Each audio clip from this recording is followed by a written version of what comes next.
Um, all right, and there we are live on YouTube. And so, good morning, everybody.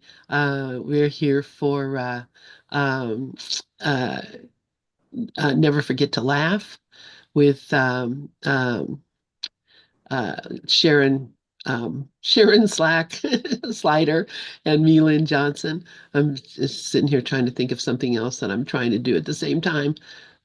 That's having that mind that's always working in different ways. Okay, very good. All right, so let me go ahead and get the book up. And Sharon had to step away for a moment, and that's fine and dandy because um, we can all read along with this incredible in this section we're going to read. We did read part of it last week. I do want to read it again this week because it is so helpful. So I will begin the reading. This is Never Forget to Laugh, Personal Recollections of Bill Thetford, co-scribe of A Course in Miracles by Carol Howe. And I forget who published it, but I have it around here somewhere. I can look at it. Okay, so um,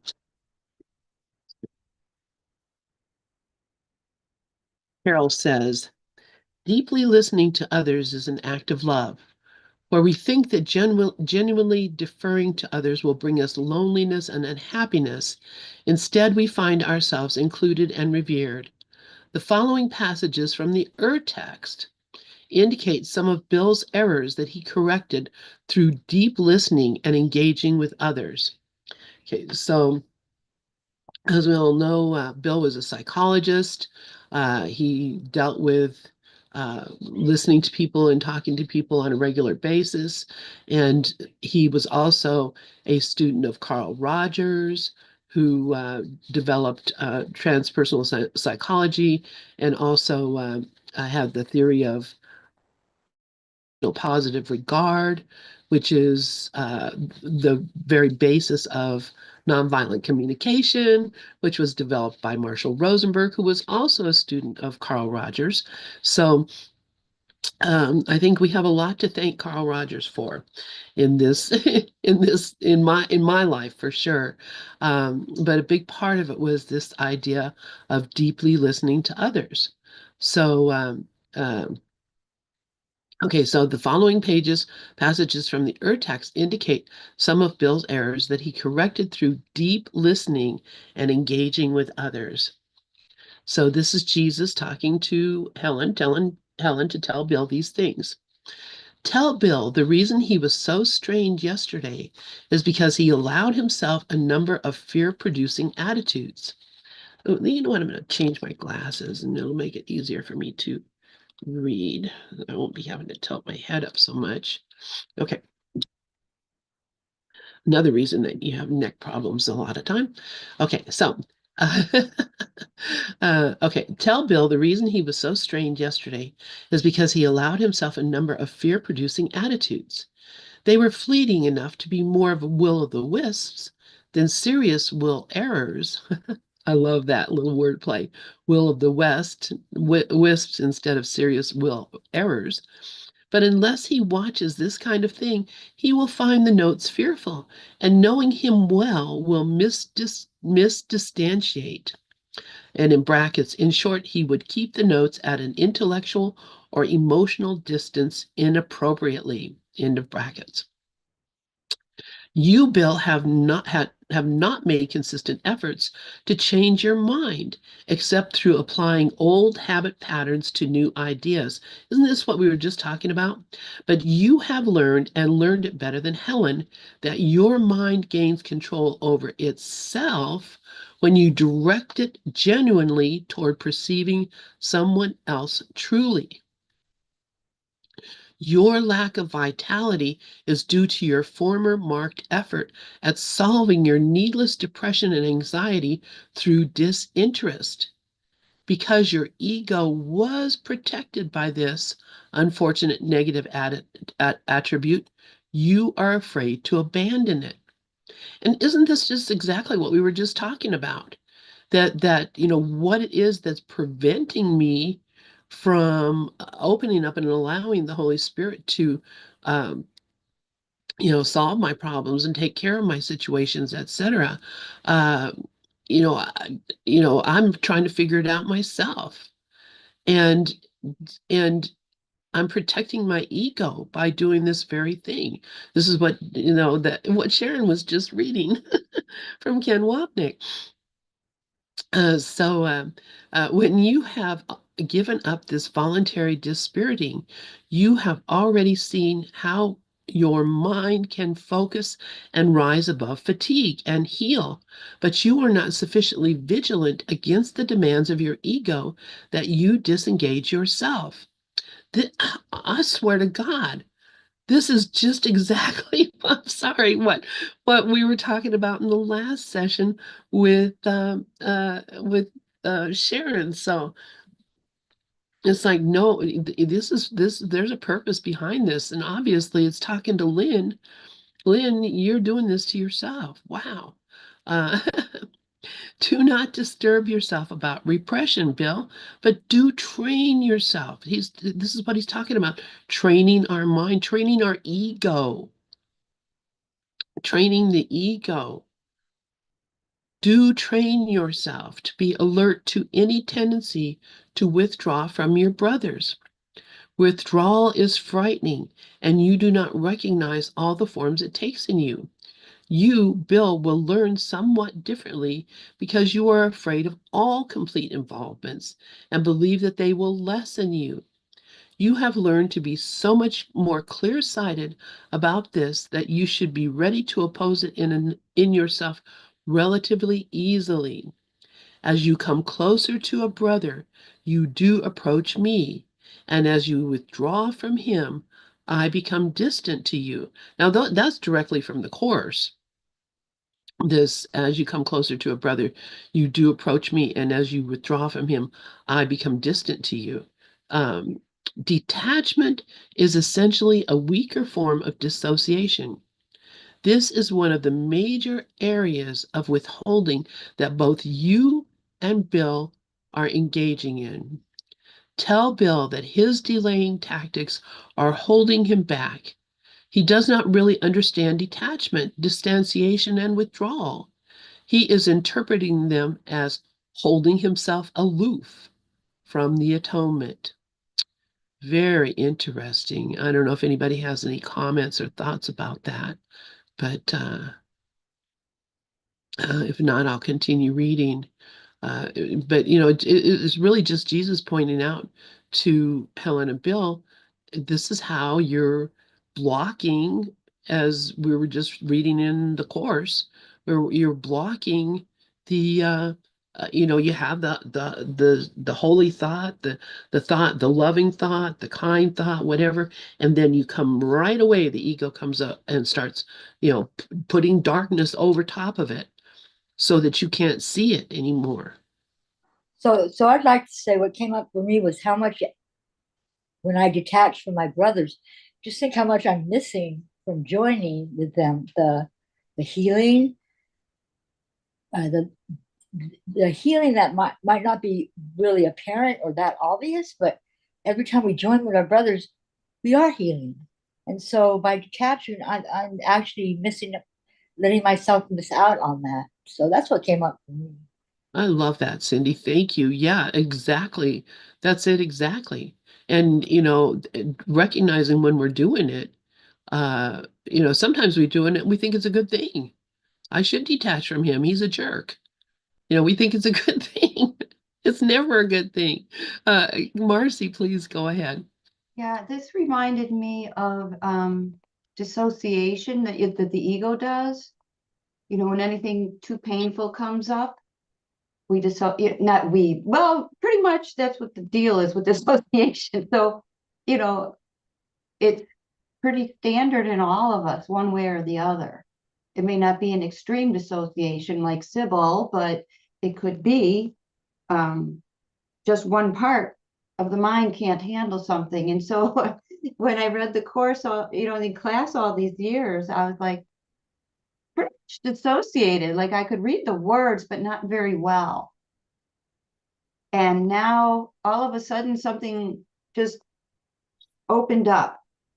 and I can read it, I can read the iambic pentameter, I can make sense. Like when I'm reading it, I understand it.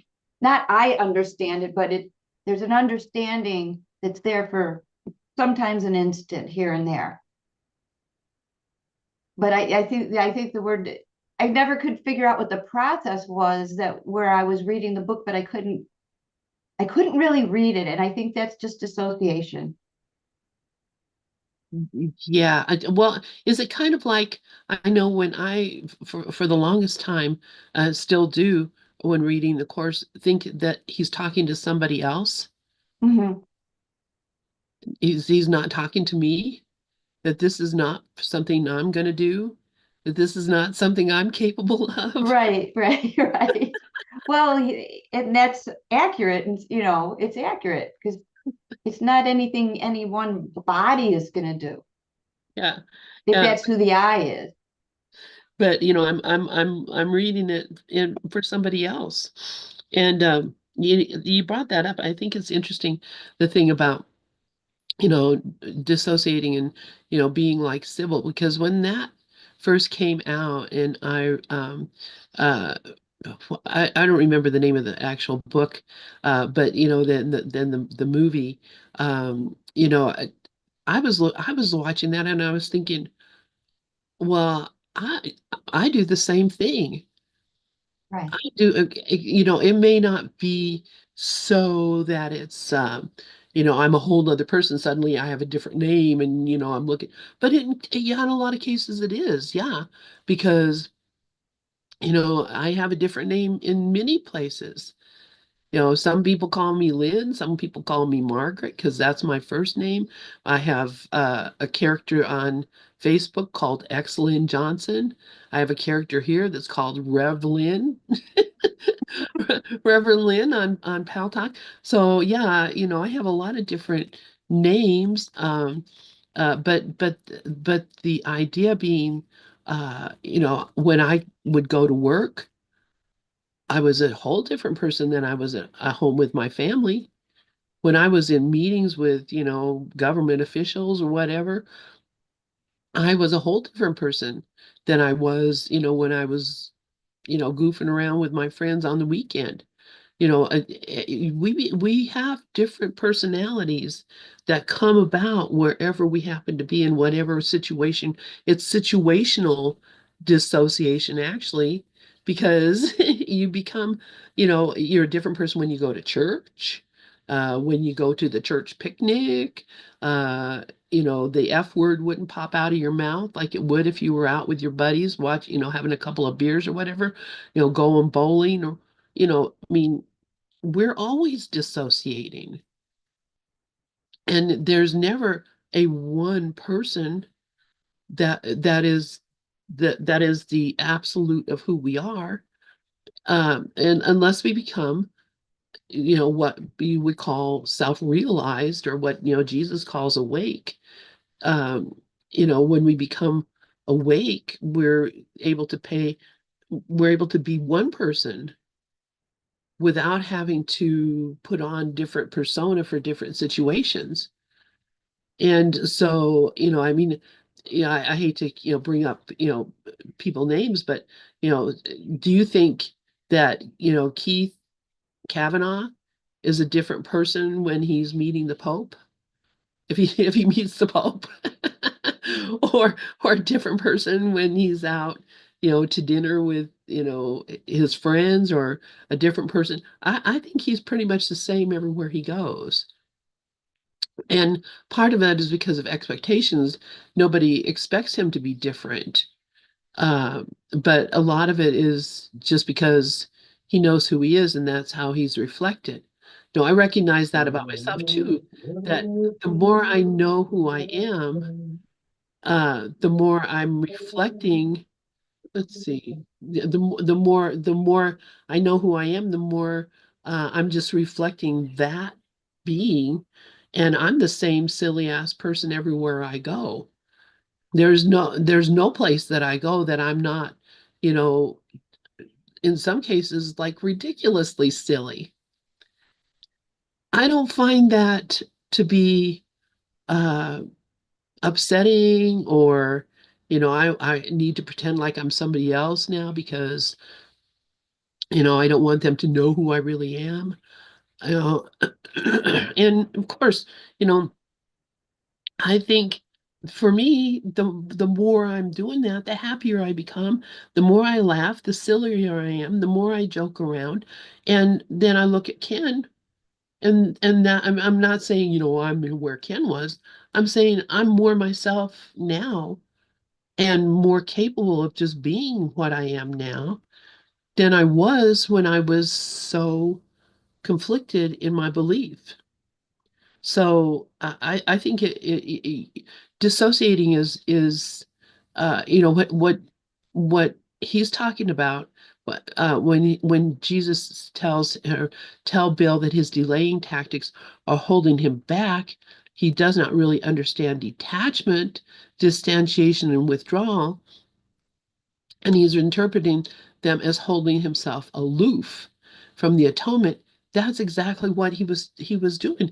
He was trying to be um, dignified, you know, and in the long run, the whole time, he was a silly ass guy that liked to joke around and have fun, make puns and laugh. He liked to laugh.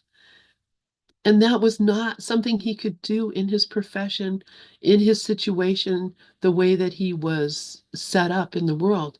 So to come from knowing that it's okay to just be the happy person that you are, because that's who you are. And you don't have to make yourself something different.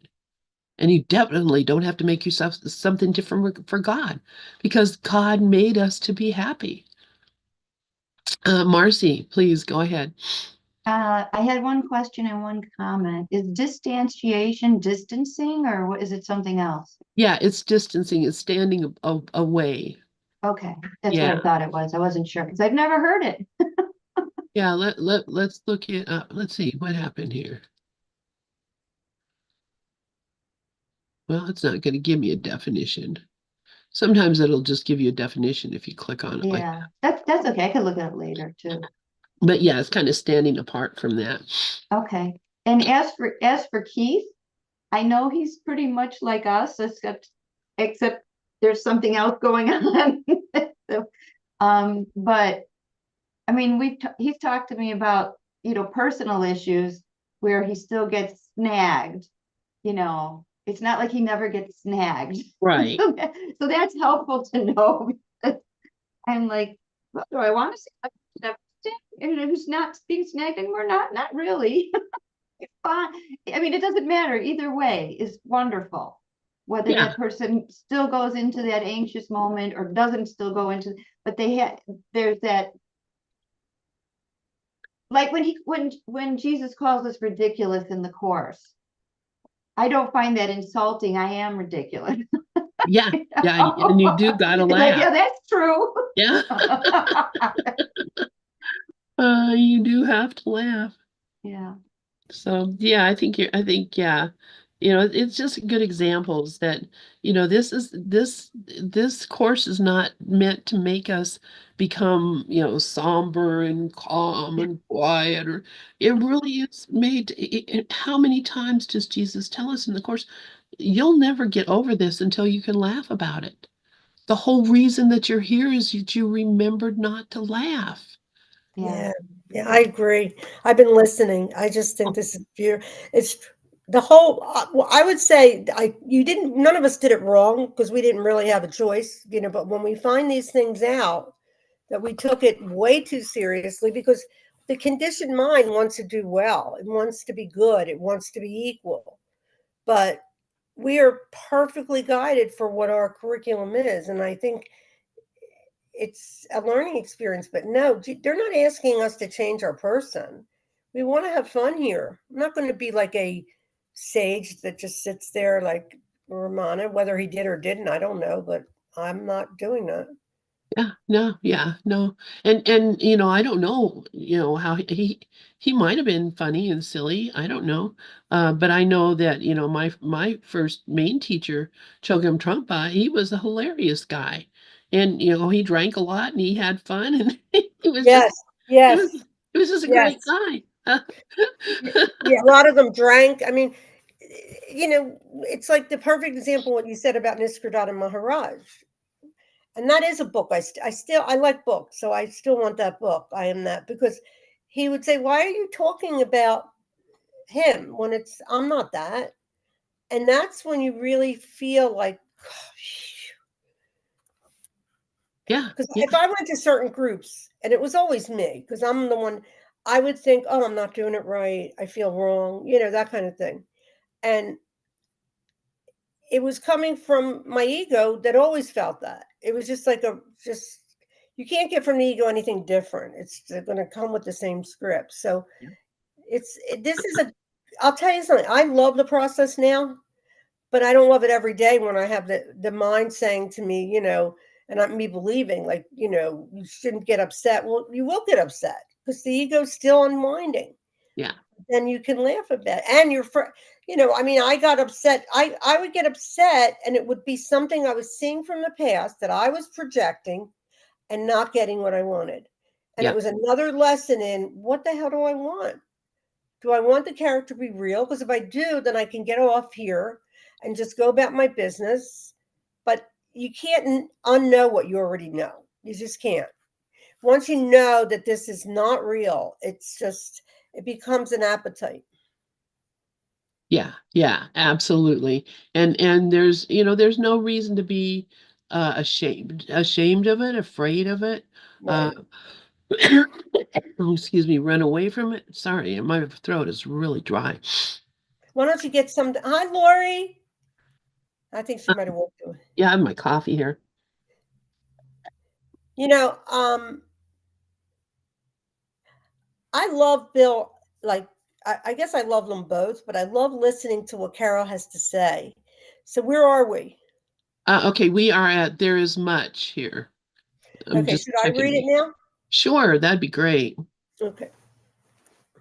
There is much evidence that Bill often felt trapped, an interior experience, but one he tried to rectify in his outer world. For instance, he always preferred to sit by a door at meetings or in an aisle seat at the theater or concert hall.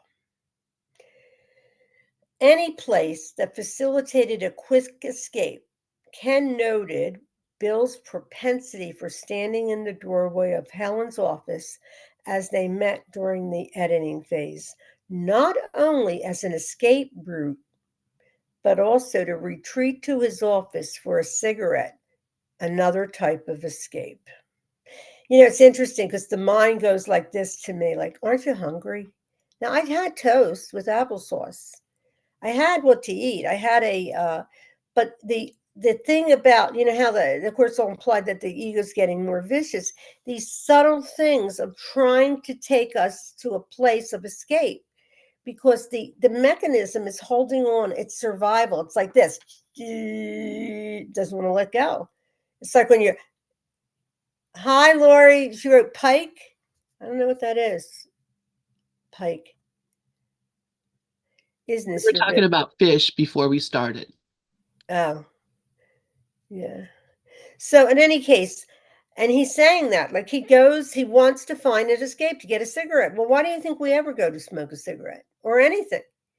It's to just escape the present moment because we're already this. So it's like, what is the ego trying to do? The smart mechanism is trying to say, no, no, no, no, don't go there. You'll remember. No, don't go there. You'll remember. And it's just a learning thing. It's unbelievable when you really see. And of course it says, teach me how to see. Well, the seer is the thing that sees. It's just perfect. Anyway, he would also, when one is uncomfortable in a situation and can't escape geographically, it is common simply to detach from it and disappear emotionally. I did that all the time through my life. A defense universally employed until one realizes it. Okay. Doesn't bring happiness or peace of mind. Okay. Bill is better at understanding the need to study the notes that you are, but neither of you realizes that many of the problems you keep being faced with may already have been solved there. Now, here's getting to the whole thing that I talked about today. Okay. You do not think of the notes in this way at all. Bill does from time to time, but he generally says it's probably in the notes and doesn't look it up. He believes that although he reads them over, they cannot really help him until they are complete. And the course is giving us always hints through the book. I mean, look at the book Be Here Now, like by Ram Dass. It's like, wait a minute, you tell me I went on a path and all it is just this? Well, that's where the laughter comes in. First of all, he cannot be sure of this unless he tries. Second, they would be completed if both of you so willed. You vaguely know that the course is intended for some sort of preparation. I can only say that you are not prepared. I was amused when you reminded Bill that he too was being prepared for something quite unexpected, and he said he was not at all curious about what it was. This disinterest is very characteristic of him when he is afraid. Interest and fear do not go together, as your respective behavior clearly shows. Bill's behavior is not chaotic because he is not so much goal divided as not goal oriented. When Helen has overinvested in many goals, Bill has underinvested in all goals. He has the advantage of potentially greater freedom from distractibility, but he does not care enough to use it. Helen has the advantage of great effort, but she keeps losing sight of the goal. Bill has very intellectually suggested that you both should set yourself the goal of really studying for the course. There can be no doubt of the wisdom of this decision for any student who wants to pass it. But the knowing your individual weaknesses as learners and being a teacher with some experience, I must remind you that the learning and wanting to learn are inseparable. Okay, chapter 17. Bill's sense of humor ran a close second to presence and unconditional acceptance as his most mentioned outstanding characteristic. In the Earl text, the author commented, I wish he would decide to use that talent of his for making puns constructively. He has no idea how powerful it could be. Actually, it does come from the unconscious and is really a distorted form of miraculous perception, which he has reduced to word twisting. Although this can be quite funny, it is still a real waste. Maybe he'd care to let me control it and still use it humorously himself. He doesn't have to decide it is one or the other. Mark, do you want to read it all or do you want to talk? Do you want to share?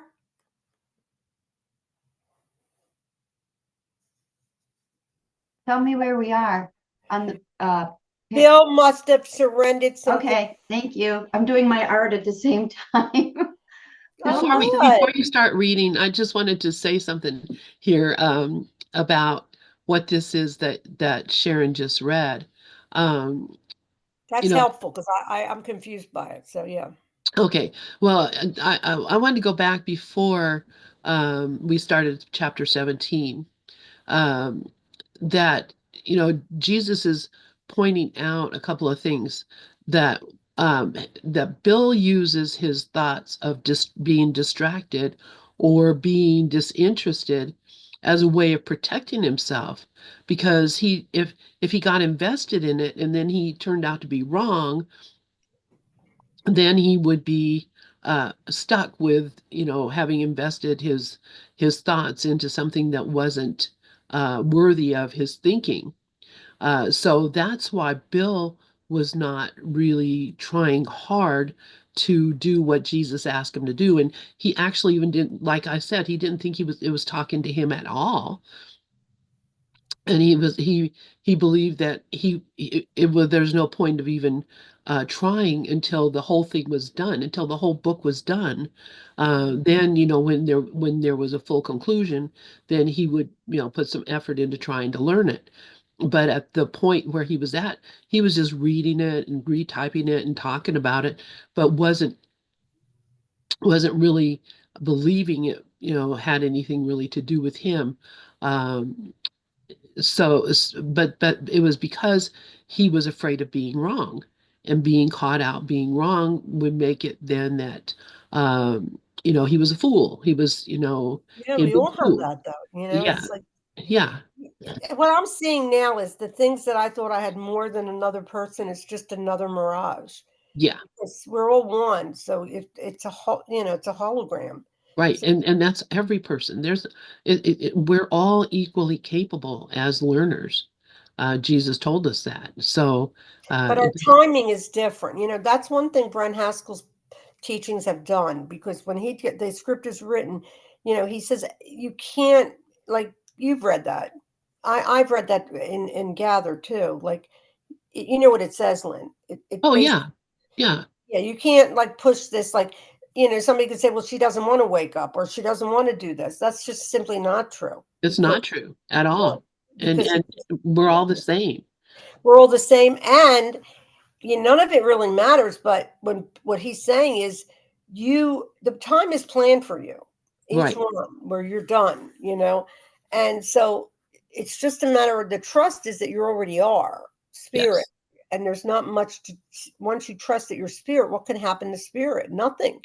Like, one of the things that I did yesterday when we were driving back from Ohio is, once I was in a group with Daniel Shea a while ago. This was a couple of years ago, and he was saying when you drive a car, you're not moving. The car is, but you're not moving. So I was sitting there in essence, seeing how much it's a virtual reality. Like, so here you are thinking you're driving along, but it's really, the phenomena is moving, apparently, thought is moving, but the subject, is never moving. Never moves. Can't. Yep. Yeah, exactly. Exactly. So. This is the reason we're reading this, so we get it for Yes. ourselves. So, Right. Well, it, you deepen it. I can tell you one thing. I could go to all our groups and get something different each time, because it's it's not, awakening isn't linear. It just isn't. Like, you can't hear some things enough, is what I'm going to say. Yeah, I agree with that. Oh, and the other thing I was going to point out here is, was contrasting Bill with his, I don't really care, and I'm not going to, set myself up to fail. Helen, he said, had the advantage of great effort, but she keeps losing sight of the goal. So Helen was willing to work very hard, but she didn't see the goal as being something I think she could attain.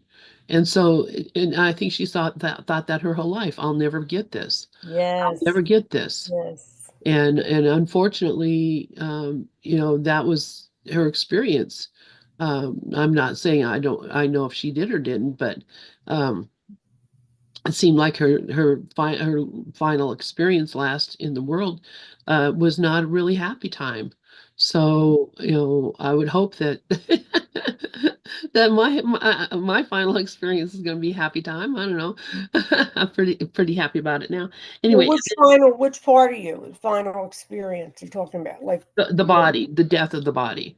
right. I don't know how that's going to be. And I don't think we could even like measure it, because, again, that's a script. So, even if you are in a present mind at that point, you don't know what's going to, you can't judge, is what I'm going to say. you Oh, know. and I'm not, what I'm saying is I'm happy no matter what. Yeah, I see that because like Yeah. you have a lot of health issues. Yeah. I'm happy And no matter what. yeah, And there's something in you that's just come, and I thought about that as I was complaining in the last couple of weeks to myself about my health. And then I realized over and over, I'm spirit and I'm not a body. And when you take the focus and attention off of the character and into the presence, you're like, who cares? And then it weakens. It just weakens because our attention is so much of everything. exactly, exactly. So, Yeah, exactly. So that's what I wanted to say about that. And then this part where Jesus over here is talking about Bill's puns, and in that he's not using them constructively. And he says, you don't know how powerful it could be if you use this constructively, which meant that sometimes the puns would be just twisting words, but other times it would be actually they would actually point out something that is uh, very useful and important. And so, and Jesus is saying it's even if it's really funny, it's still a waste, because if he let me control it, he could still use it humorously himself, but he doesn't have to make any choices about how it is. And when I first read that, I was thinking, I understand a lot of what he's saying here, because I recognize that. A lot of times what we in the world consider to be jokes, or this is funny, or this is humorous, it really is attack. um, I mean, take your most famous jokes of just take any joke and look through it and see what is actually happening here in this joke. Generally, it is an attack, and you may not think it that way, and I'm not going to go into any examples, but even the most simplest, like slapstick humor, a guy walking around in the grocery store, um, grabs a couple of grapes off the grape, and starts eating them, drops one of them on the floor, doesn't pick it up. The next guy walks up, steps on the grape, slips and falls and hits his back, blah, blah, blah. And people laugh. You see that in a lot of old comedy, where people are laughing when people are falling and getting hurt, and or almost getting hurt, or being in precarious situations. And you laugh and laugh about it. Why do you laugh about it? It's not because it's really funny. There's nothing funny about that. But you laugh about it because you can't, it's so terrible that you can't have any other reaction. You're going to feel appalled, you're going to be shocked, but you're also going to laugh. Excuse me. And by the way, that was a true story that happened when I was a kid. My stepdad dropped a grape on the floor in the grocery store, and the guy came and stepped on it and fell and hurt his back. And my stepdad just laughed his ass off because he thought that was so funny. There was nothing funny about that at all. Anyway, but what, what what we are you, could you're just saying when somebody does that, they're attacking. That's just another form of attack, what we basically, right? consider humor in a lot of ways is attack. And you can look at any, just go through any comic, look at You're any, right. You're right. and they're all pointing out differences, pointing out weaknesses. Well, our hatred comes out in A so lot many of ways. hatred comes out. Yeah. And And we and have so much hatred in us. It's like, and the Son of God has hatred because it doesn't, it's lost, but it has self hatred because there's no one else to hate but itself. So, right. Yeah. The ego hates itself, but the ego loves itself. But the ego knows that it's not permanent, it can't stand, and right. it will eventually be um, gone. And it hates that. It hates that being temporary. It hates that being small. And so, it hates you because you think that you're it. So it's pretty crazy. Well, we Okay. are crazy. I mean, all of us are crazy. It's Yeah. that's a relief too when we find out that we're not just one crazy, we're all crazy. Yeah. Well, I always thought everybody else was crazy, but Right, it helped me a lot to see that, okay, because I always hated the fact that I thought I was, you know. okay, Marcy, if you want to read, it starts at Bill must have surrendered. Okay. I actually have a comment as well Okay, please do. about slapstick, because my dad loved slapstick. So we watched a lot of slapstick and we laughed a lot, ha ha ha. Hopefully because we knew it wasn't real, but I did have an incident with my mother where we were crossing a parking lot and she slipped on some ice, you know, and her legs just flew up and then she fell on her back. But she also, you know, now that I'm thinking about my head injury, I was like, holy crap, she probably landed on her head too. And she had um she didn't have Alzheimer's, but she had a lot of memory loss, which I think was from overdosing on some Tylenol or something. Because I wasn't living with her at the time. But I laughed when she fell. It was like a slapstick moment, and that was what, you know, my dad and I always watched slapstick, and it was funny, but it not, you know, now that I realize the pain involved in that, when you hit your head on the ground, that's not a good thing. And I probably should have known to call an ambulance so she could have been checked out, which I didn't do. But I've been looking at that a lot lately. You know, how you know, I don't want to be like my mother, but I'm like turning into her with the memory stuff. It's just crazy. So You know, I'm Mars, if I can say this, I think that we all do that. You know, I yeah. see the same thing with my mother. Like when I get mad now, you know, she was somebody who got mad a lot. And so the things I feared are the things that show up because the character doesn't change, you know, and the idea that we want our characters to change is because we're stuck in the holy ego, you know, Mm, you know, and it's so insidious. Like, you know, I want to be included. I want everybody to like me. That it's just universal. So, you know, and then the ego said, well, I don't want to wake up. That'll be boring. Because to an ego, it is boring to just sit there. But yeah. to truth of who we are, it's home. So, you know, there's also an idea I feel that I had, I don't know if anybody else had it, is that when you wake up and you stay in one state. And that's something that I don't think happens. I think there's a lot of things we're going to learn on this thing, that the only thing that was going on this path was the ego. Because, you know, you can't change spirit, although spirit does stay asleep until it's ready to wake. That's really the truth, because I Mhm. heard Ken say that this morning. Sometimes I have to hear things, but I don't know. I feel like, why do I do the course and why do I go to groups? Because I feel good.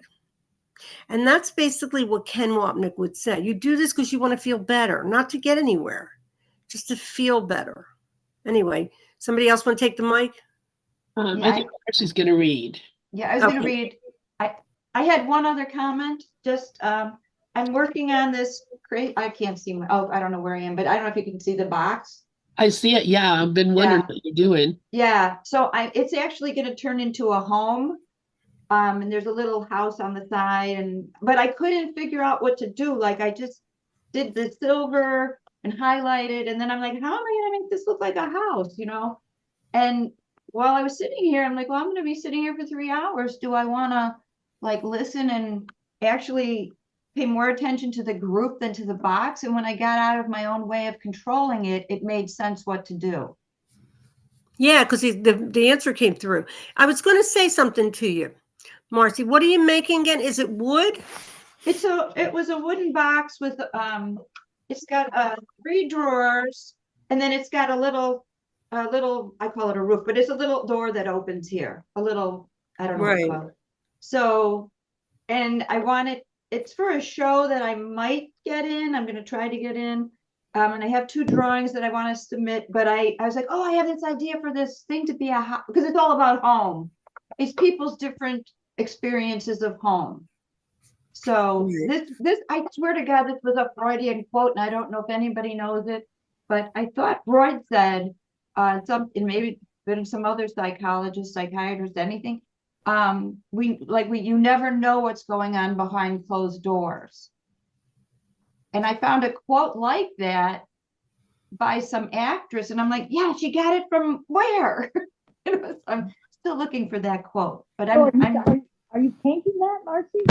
part. Are you, or you made, Yeah. or you did the woodwork, or No, I didn't do the woodwork. I'm doing the artwork okay, on the box. nice, okay. But trying to make it look like a house was a little more challenging than I thought. You know, I mean, I found Marcy found it challenging. It's not challenging while I'm sitting here and we're doing this and I just got out of the way.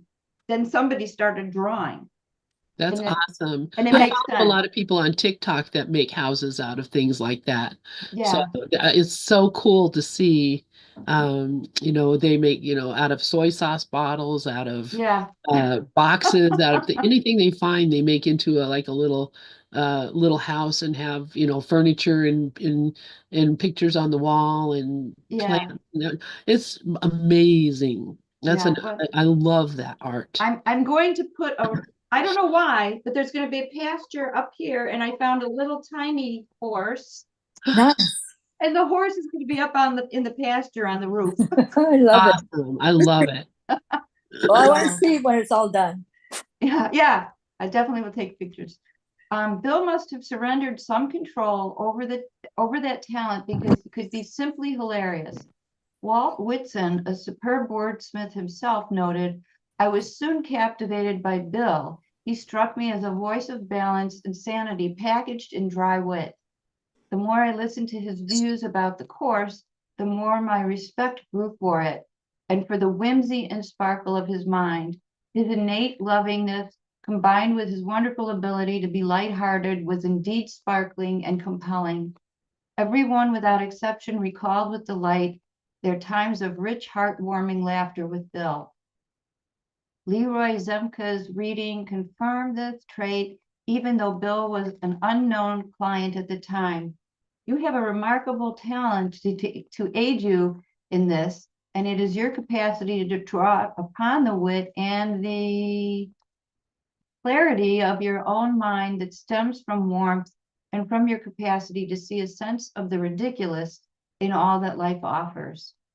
Use it amply whenever it applies, and you will find that whatever you have to teach, this will be the tool that will aid you in the work that needs to be done. I just want to add, I want to write down ridiculous because I might make a list of all the quote things in the course about ridiculousness because that's pretty lighthearted. You at first you take it like an attack, the ego takes it as an attack, but really we're just ridiculous. And aid us all, it did. Getting a handle on Bill's humor moves you very close to his essence. It was one of his ways of loving. He was never malicious with humor, which is often a thinly disguised cover for a put down, but not with Bill. His really funny way of being was not at someone else's expense. Bill laughed at the absurdity of life and found nothing too sacred for his light-hearted touch. It was all amusing. His work, the science of psychology, people, situations, or sex. Predictably, when people started talking themselves or a situation too seriously, he became impish, irreverent jokester, as if to say, lighten up, everybody. Fast forwarding to the La Jolla era, Bill occasionally enjoyed the company of some lady friends there, although they were never actual romances. Jack Luckett recounted that sometimes when someone from Tiburon would visit and one of those women were around, Bill would hold and kiss her and act as if this was a real huge romance. He thought it was a great kick to shock the visitor because he had a little bit of a trickster in him. Jack's wife, Lael, remembers a great story many of us can identify with, having been in similar situations with Bill. I heard about a poetry reading way across San Diego on the far east side of town. We found the small old frame house and entered to find a small room jammed with chairs and people. We found seats far from the aisle, a very bad sign for Billy in case escape was required. Also, we learned that the house had no back door. The back overhung a steep canyon and that there was only one bathroom, but we persevered. The first reader, a man, started out reading something terminally boring in an airy-fairy Victorian style with full expression and an almost nausea-producing rhythmic beat, sway, and facial expression. Soon Billy and Jack found this hilarious, but couldn't escape. We didn't dare look at each other for fear of setting off explosive laughter. They tried not to be rude, but they were holding back so hard that the little snorts were escaping their noses and mouths. Finally, both on either side of me had their faces in their lap, shaking. I was bored but oblivious, so thought they were emoting.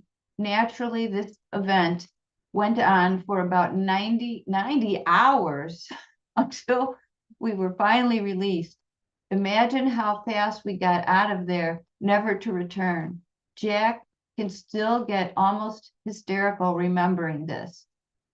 Hugh rather remembers, well, I can tell you everything. Am I at the right place? I think so.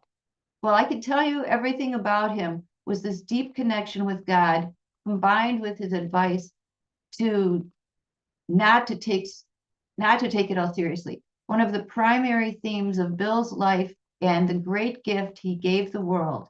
Every conversation I had with him had an effect on me because I was taking the course very seriously, and you just couldn't do that with Bill. I wish everyone could have felt his very lighthearted approach to the course. As a matter of fact, I think one of the reasons he kept telling me these stories, pointing out the absurdity of everything that had gone on when the course came, whether done consciously or not, was for the effect it had of lightening me up on the whole subject. Additionally, he thought it infinitely amusing that the CIA had financed so much of their work, and he had always joked about the typewriter, the CIA-funded typewriter that typed ACIM. Incidentally, the CIA never orchestrated the production of the course in any way. There is some misleading speculation to the effect on the internet, but anyone who knew either Helen or Bill or has the slightest knowledge of the material would find that patently absurd. This profound and transformative work could not possibly have been faked or planned by even the best of intellects, no matter what the purpose. And for those who knew Helen, the notion that she could be coerced or manipulated into doing something she didn't want to do is also ridiculous. When she said no, that was it. Among his stories from Columbia, Bill delighted to talk about being co-editor of the Journal of Abnormal Psychology from 1965 to 1971, the years the course dictation. He periodically rejected articles that were not sufficiently scientific, and of course he found the situation ridiculous and very humorous. In the early 1900s, a woman who was writing a spiritually based sex manual, which she believed was being dictated by Jesus, started corresponding with Bill to inform him about messages she was getting from Jesus. Being a bit nonplussed, he not knowing quite how to respond, he finally wrote her back after receiving several letters and said that he too had talked to Jesus, who told him they should not communicate for 5 years. Once again, this particular use of humor was not to denigrate the woman, but to infuse a greater sense of lightheartedness into the situation. Most of us take everything so seriously, but this was quintessential Bill. Whitson remembers, I often told my children when they were growing up, as a first principle, you really should be more than you seem. And that to me was Bill in spades. On the surface, he was good looking. He was a good looking guy with just a little exposure. One found there was something in Bill that was gentle, that was tolerant. His I can't read. His punning, his propensity to humor me. I just enjoyed, especially the laughter. We laughed a lot. And I'm going to have some water and pass on to somebody else. Okay, thank you, Marcy. Sure. I love this. And okay, it's so cool. First off, the lady who's Jesus was dictating a book on sex, I'm sure he had to have been laughing his butt off every time he got a letter from that, because that's that's so completely off from anything that Jesus would be talking to anybody about. Um, it's like, there are some people, that some even course students who, are telling us that Jesus is talking to them and Jesus is telling them who to vote for and what, political system we should be following and the purpose of all the turmoil in the world. The reason of it is, we should, not be resisting it because it's here for a purpose. And it's not even thinking that a certain person who is in the presidential office is a representative of the Christ in the world, and that he's going to bring about a new world order, new age of glory, and all this. Jesus is not telling anybody anything like that. That is the farthest thing from Jesus's thinking. It's impossible for Jesus to be engaging in the world or telling people to engage in the world or telling people who is good in the world and who is bad in the world. Jesus is not involved in the world. And so I think it's hilarious that Bill said he talked to Jesus and Jesus told him not to talk to her for 5 years. I mean, it is funny, but also, not funny because um, it perpetuates the idea again that Jesus is getting involved in personal things. But I could see, for just for the fun of it to say something like that to a person, but but really it's not true. Um, and so, but I'm sure he felt fine saying that to her. Um, anyway, just my opinion. Okay. Let's see. Oh, we only have a couple minutes left. I'm just going to read for a couple minutes and then we'll switch over to our next group. So let's see. During the mid 1980s, the Unity Church in Hawaii sponsored a large ACIM conference and invited those of us from the early course days to be presenters. By this time, it's obvious that being besieged by adoring fans was not Bill's favorite situation. One evening, the church treated the entire group of participants to a cruise lasting several hours. Bill's major goal quickly became to find someplace private. The Prathers, Bill, my husband Bob, and I found a little bench up near the bow away from the festivities. As we sat down to chat with no one around, Bill said, "It's so good not to be with my to be one with my brother, with whom I am one." It's so good not to be one with my brother, with whom I am one. I just find that hilarious, and I'm gonna try to put a bookmark here. This will not allow me to put a bookmark here. I'm not sure why, but we'll just leave it there and remember it next time when we come back. And I'm